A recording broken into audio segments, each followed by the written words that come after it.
So with the Heart Lab, we're going to be looking at exercise 30 and 31. Now we're going to be flipping back and forth between figures 30.2 and 30.5. So you may have to flip back and forth as we're pointing to structures with the heart. So the first thing is 30.1, which is the picture of the location of the heart.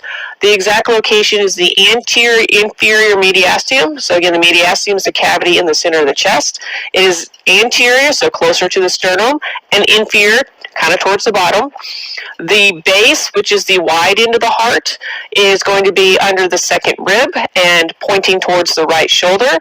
The apex, the pointy end of the heart, is going to be in the fifth intercostal space, or between the fifth and sixth rib, and it's going to be pointing towards the left hip, and it is about 7 to 9 centimeters left of the midline. So looking at structures of the heart, again, figure 30.2 and 30.5, we have that base, the wide end, the apex, the pointy end. We're going to have the auricle of the right atria and the auricle of the left atria. We're going to have the pulmonary trunk. That will branch into the left pulmonary artery, the right one you can't see from this picture. And then we have the left pulmonary veins, again, the right ones you can't see in this picture. We have the aortic arch, we have the brachiocephalic artery, the left common carotid artery, and the left subclavian artery. And here's our superior vena cava. The outer layer is the visceral pericardium or the epicardium. The terms are interchangeable, but if you do use the pericardial term, you do have to have the word visceral in front of it because there's 3 types of pericardia. The other layers we'll see when we get to the inside of the heart. Now when we look at the circulation going to the heart, so coronary circulation figure 30.5 and table 31 or 30.1, the heart has to receive blood and oxygen and nutrients just like other parts of the body, so it has its own little circulatory system.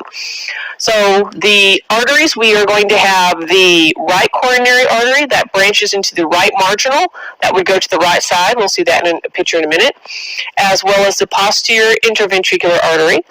And the left coronary artery is going to branch into the circumflex artery on the left side, which we'll see in another picture, and the anterior interventricular artery to the front. So it essentially is like a cube. You have the anterior interventricular artery feeding the front of the heart, the circumflex feeding the left side, the marginal feeding the right side, and the back side is the posterior interventricular artery.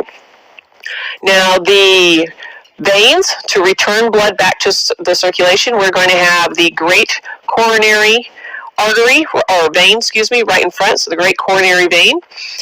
You do not have to know the anterior cardiac vein or the small cardiac vein. So we're going to have the great cardiac vein right here, kind of like the great pumpkin. Okay.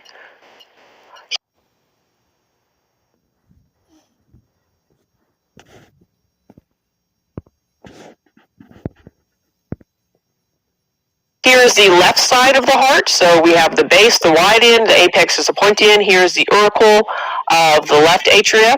We're going to have the pulmonary trunk and the left pulmonary artery, the left pulmonary veins, the aortic arch, the brachiocephalic artery, the left common carotid artery, and the left subclavian artery.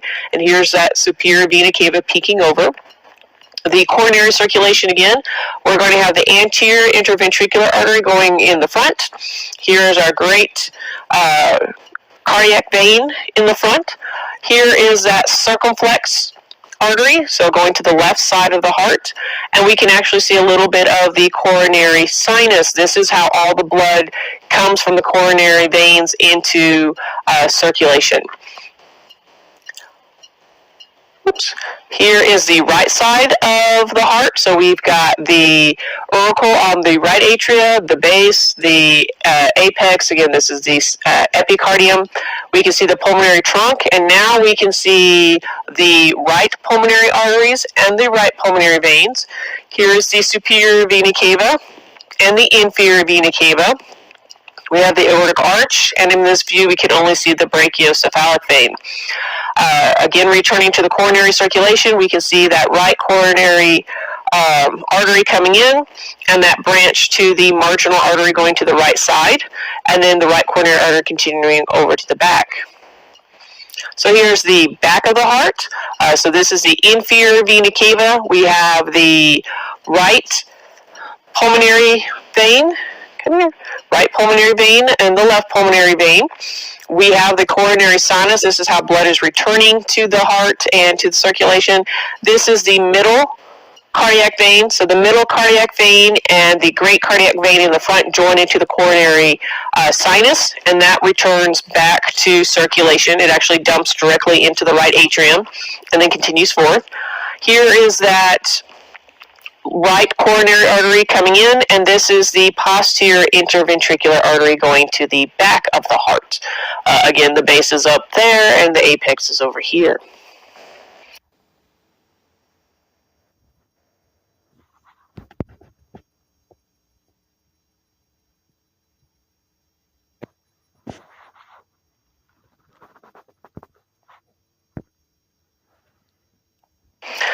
Now we've opened up the heart and we're coming back to figure 30.2. So this is more in line with picture B. If you look up at picture A, on the spiral side of the picture, you do not have to know the anterior cardiac vein. That is right above the right ventricle. And you do not have to know the small cardiac vein.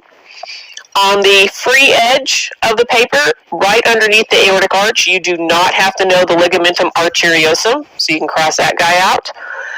You'll notice all of the arteries sit in what is called the coronary sulcus. They're not on top of the heart, they're kind of nestled in a dent in the heart. I'm not going to ask the coronary sulcus, which is the dent. So beside each of those vessels, in parentheses, it says in coronary sulcus. You can ignore the in coronary sulcus. I'm not going to talk about the sulcus of the heart. And that also goes for the anterior interventricular sulcus. I would point to the artery, not the dent. Looking at picture B, spiral side, you do not have to know the fossa ovalis. That is right underneath the right pulmonary vein.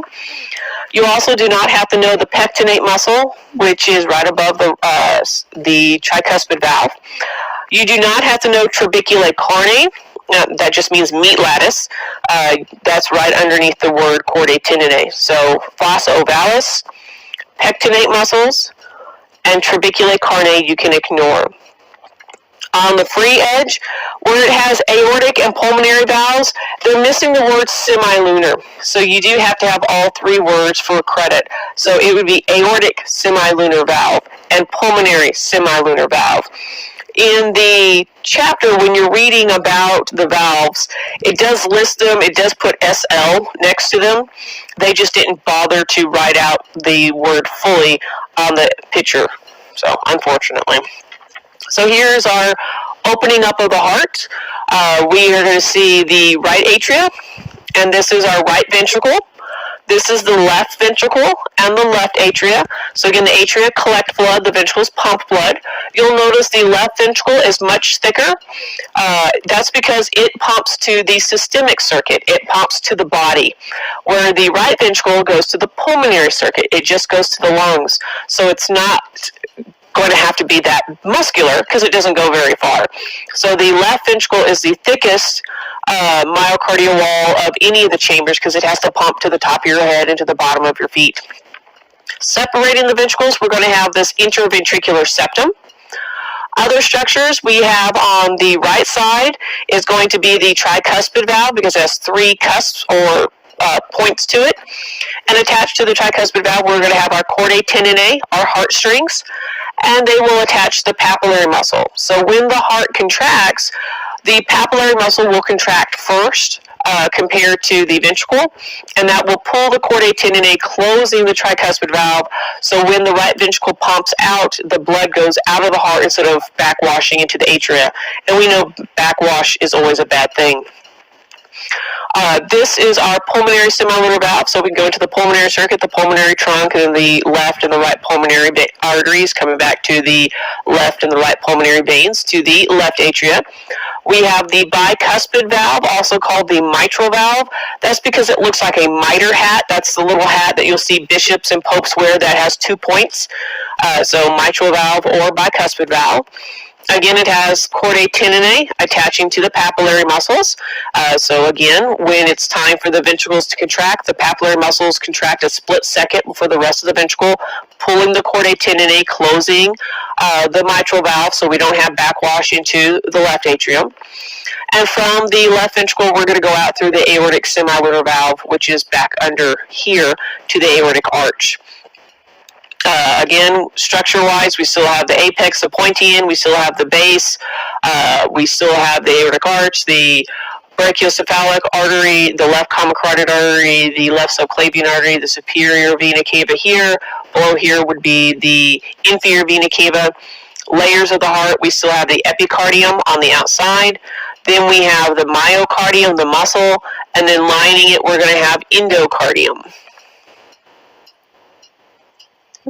Here's a tilted view so we can see the sides and the valves a little bit more efficiently.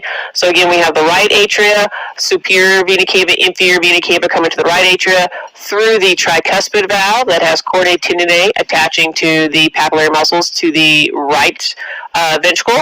And from the right ventricle, we're going to squeeze out through the pulmonary semilunar valve, out the pulmonary trunk to the pulmonary circuit.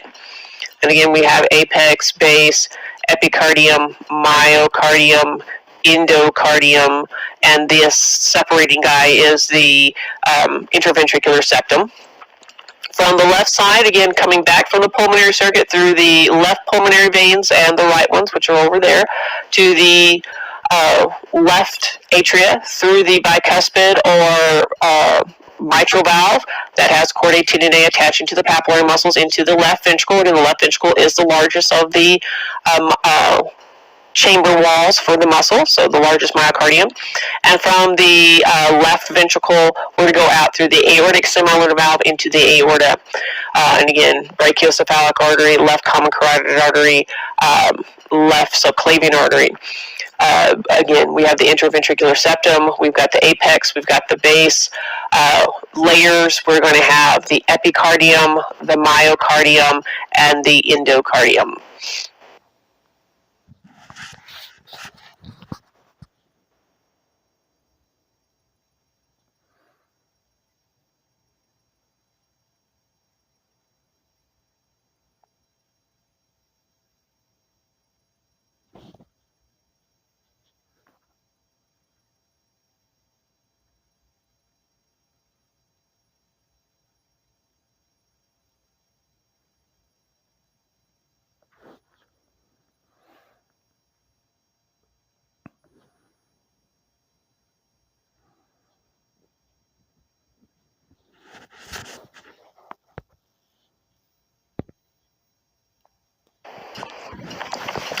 So as we move over 30.2C, you do not have to know the posterior vein of the left ventricle that is on the free edge right above the word left ventricle.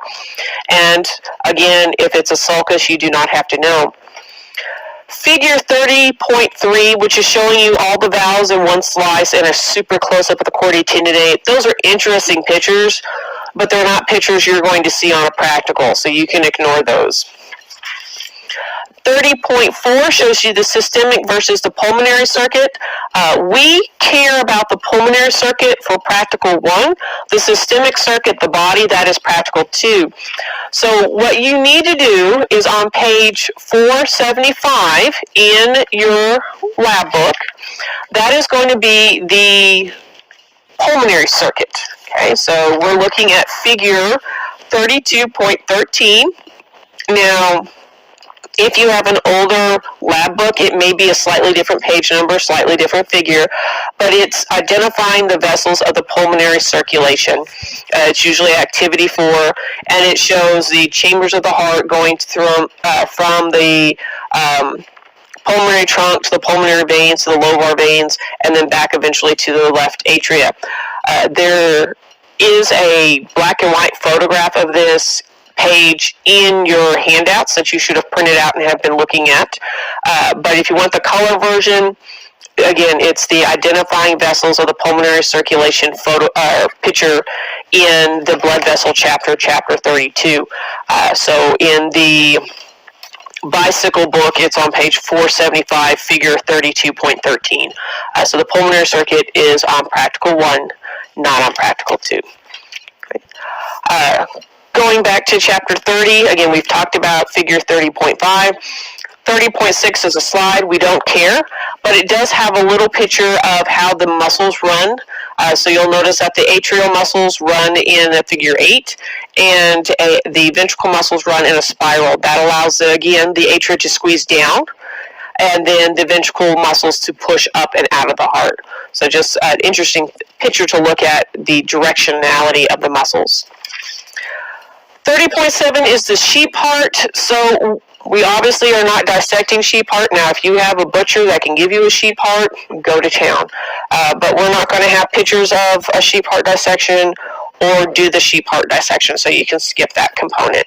And when you're doing the lab lists for your points, there is a section of sheep heart. Just go ahead and fill that out. It's pretty straightforward. It's just like the regular heart. Just think of it as extra study time. Okay, and 30.8 again shows you the sheep heart again. Now it does have that little picture showing you how thick the left ventricle is compared to the right ventricle, but 30.8 you don't have to worry about. Exercise 31 is a reading chapter. So I could ask you word questions. I don't have an EKG machine to share with you guys, so we're not going to run real ones or anything like that. But I could ask you about the conduction system. So figure 31.1 is essentially a yellow version of this guy right here. So I could ask you, what is that, or what is that? So again, we have the SA node, the sinoatrial node.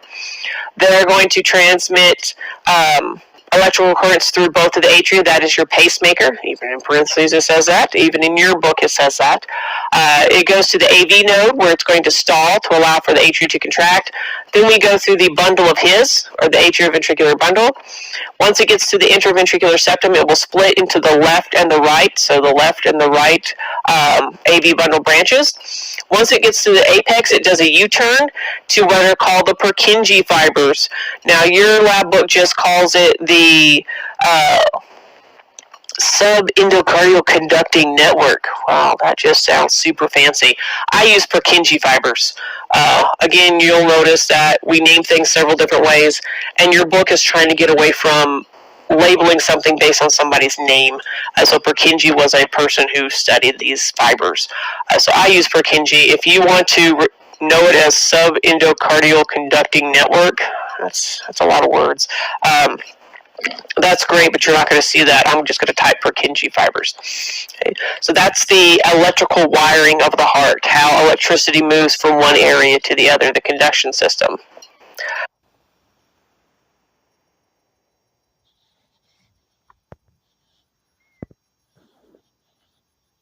Figure 31.4 shows you the leads of the EKG. So this is if you have the full leads, and this is just the typical lead 1, 2, and 3. How we usually do the leads, and when we talk about the leads, we are talking about lead 2, which is going to be connected up to your right arm and your left leg. The right leg is always neutral, so nobody touches that guy. The lead 2 is the best reading because it's in the same direction or angle that the heart is sitting in the body. But obviously, if your patient doesn't have legs, you can't use a lead 2, so you would have to use a lead 1, which is left and right arm. If you're missing a right arm, you can't use 2 or 1. You have to use lead 3, which is left arm and left leg. So I could ask you, which lead doesn't have a leg? That'd be lead 1. Or what is the most common lead? That's lead 2. So again, I can ask you questions about the leads. Here's your EKG. This is figure 31.2. So I could ask you, what is that wave? What is that? What is that? Pretty straightforward. And I could also ask you what's going on during the activity. Table 31.1 kind of describes the beginning and end points of the EKG. Table 31.2 describes abnormalities. And as you read through the electrocardiogram information, it describes what's going on with the P wave or the QRS wave or the T wave. So I could ask you about those things. And you can not only find them in your lab book, you can find them in your textbook and in your notes. We get super detailed with that. So again, P wave, that's usually when the electrical current is going through the atria. The PR segment, that's when the atria contracts. The QRS, that is when the electrical wave goes through the ventricles. The ST is when the ventricles contract. So we have systole of the ventricles, systole of the atria. The T wave is when the ventricles repolarize. The repolarization of the atria is buried over here, so we don't get to see it. And the T to the P is when everybody is in diastole. They're just sitting there doing nothing. So this, again, is going to be real important if you're going to do your EKG bonus. That bonus is worth 8 points on your first practical, so it's a good bonus, and it helps to get your feet a little bit more wet into what is parts of the EKG and what does this pattern indicate for the heart, that scenario. Now,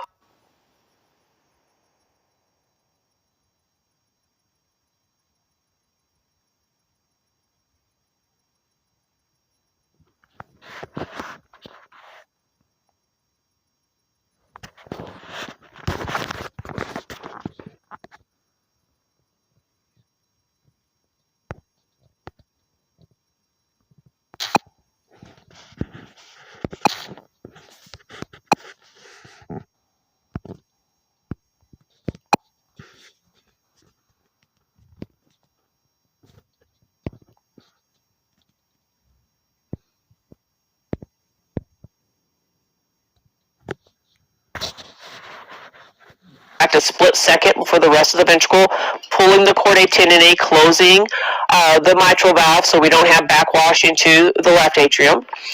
And from the left ventricle, we're going to go out through the aortic semilunar valve, which is back under here to the aortic arch.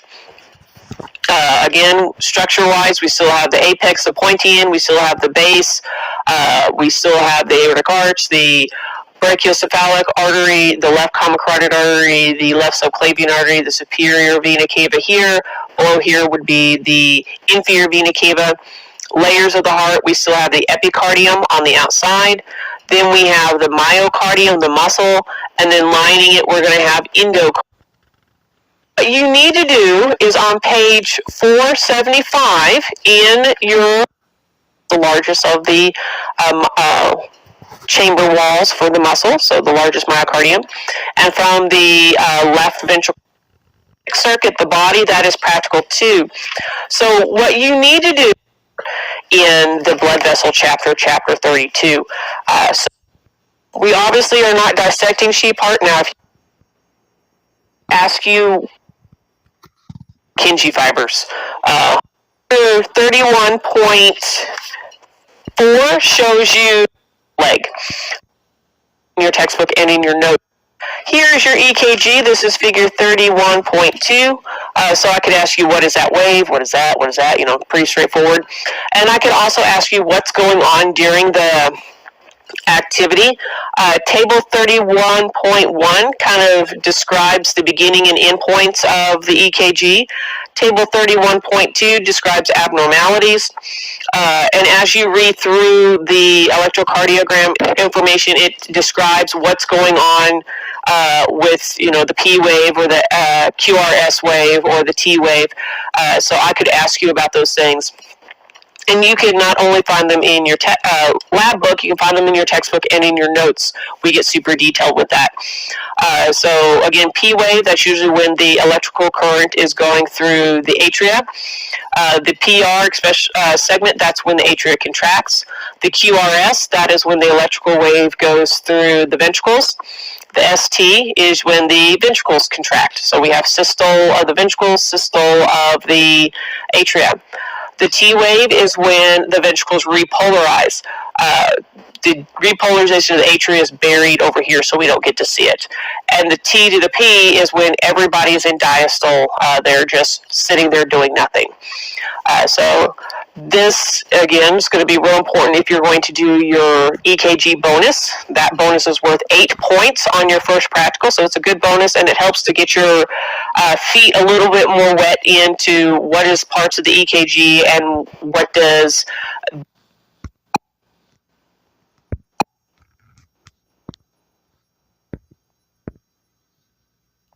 in your book, your figure 31.3 may be different. If you've got the older text lab book, so if you've got the guy with the star on his chest, gymnast guy, and the black lab book, you're going to have this as your 31.3. If you have the angry looking pole vaulting chick or the bicycle guy, you have this as your 31.3. Both of these pictures are equally important. You can Google these if you want to keep, have a printout if you have one version versus the other. This one is showing you excitation of the heart. So this is that excitation wave spreading through the atria and then spreading into the ventricles and then fully exciting the ventricles. This one shows you first depolarization. You have to excite before you depolarize. So you can see the depolarization wave spreading through the atria and then through the ventricles. And then you can see the repolarization spreading. And as I mentioned, repolarization of the atria happens in the QRS. So you can see the repolarization spreading through the atria and the ventricles. If you are going to do your bonus for the EKG, this is what you would color yellow when it tells you to color yellow. The yellow in this picture is what you would color red when it says color it red. And the red in this picture is what you would color green when it says color it green. So when you do that bonus, it's going to want this image and this image combined on one. So this is what you would color yellow, this is what you would color red, and this is what you would color green. So if you're filling out that bonus, looking at these images just basically did those 2 pages, those 2 points of the bonus for you. Now the rest of the chapter, completely ignore. It's just walking you through using an EKG, and we, again, are not actually doing an EKG. So that is all the information for exercise 30 and 31. There's a lot of content, so you're going to want to spend a lot of time studying this material before the practical.